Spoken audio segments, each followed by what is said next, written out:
the hugging ghost. So here I sit many years later, still thinking about you. I think about how terrified I used to be of you when I was a young child. Why you picked me and my house, I'll never know. I remember when we first met, our first encounter was around the age of 5 for me. I used to hear you stumble around the hallway at night when we first moved into our new apartment. My parents had just recently divorced, therefore my mom took me to go live with her. Times were rough back then for us, so we moved into the most affordable apartment she could find. Therefore, it was all we had. Oh, I remember stepping out my room one night and peeping down the hallway. I would always hear you at first, but couldn't see you. I tried telling my mom about you, but she didn't seem to believe me. I really had to use the bathroom one night, and Lord knows I tried not to drink anything all day, but in woe, it didn't work. I found myself in one of the strangest predicaments in my childhood that night I had ever been in. As I placed my feet at the board of my door, my toes peeked from the doorway before my eyes did.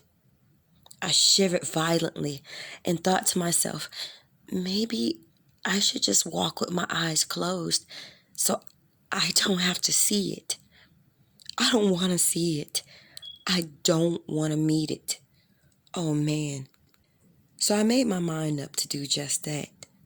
I built up all my courage and slowly proceeded down the dark, short hallway with my eyes sealed as tight as they could go and began to take it one slow step at a time. Oh, I thought I was doing good and I thought I was safe and in the clear. However, I was wrong. I was terribly wrong. To my horror, I heard that strange, dragging sound in the hallway again. It was so familiar and terrible. I felt my mouth dry and my heart felt as if my stomach bit it. I wasn't alone, and I knew it. I stumbled one step forward out of fear in the darkness, and that's when it happened.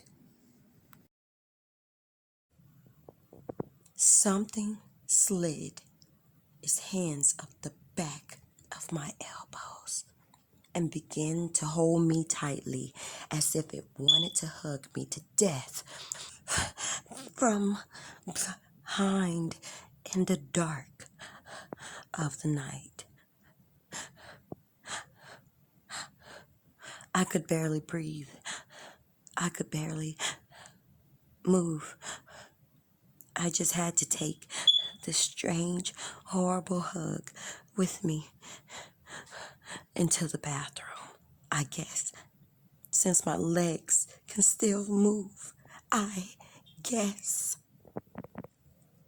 I remember thinking to myself as I forced myself to make it into the bathroom, oh my God, can I make it? My mother left the light on. Please, Lord, let me make it. Please, Lord, let me make it. I must see what's on my back. Once I threw my arm along the side of the bathroom wall, I began to feel the crushing pressure begin to loosen up. I was so alone.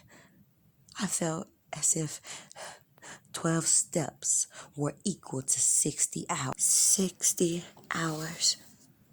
I tried to pull myself in the bathroom as it tugged my shirt.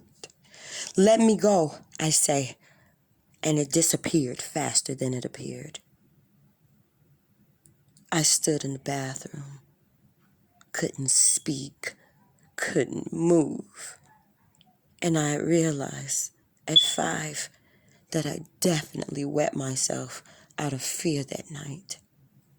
I didn't know what the hell had happened or why it had happened to me. I started saying my prayers every night, and could you believe it never messed with me again?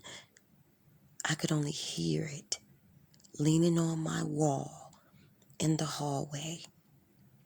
I suggest you find the prayer you believe in and always remember it. You'll never know when your courage might fail.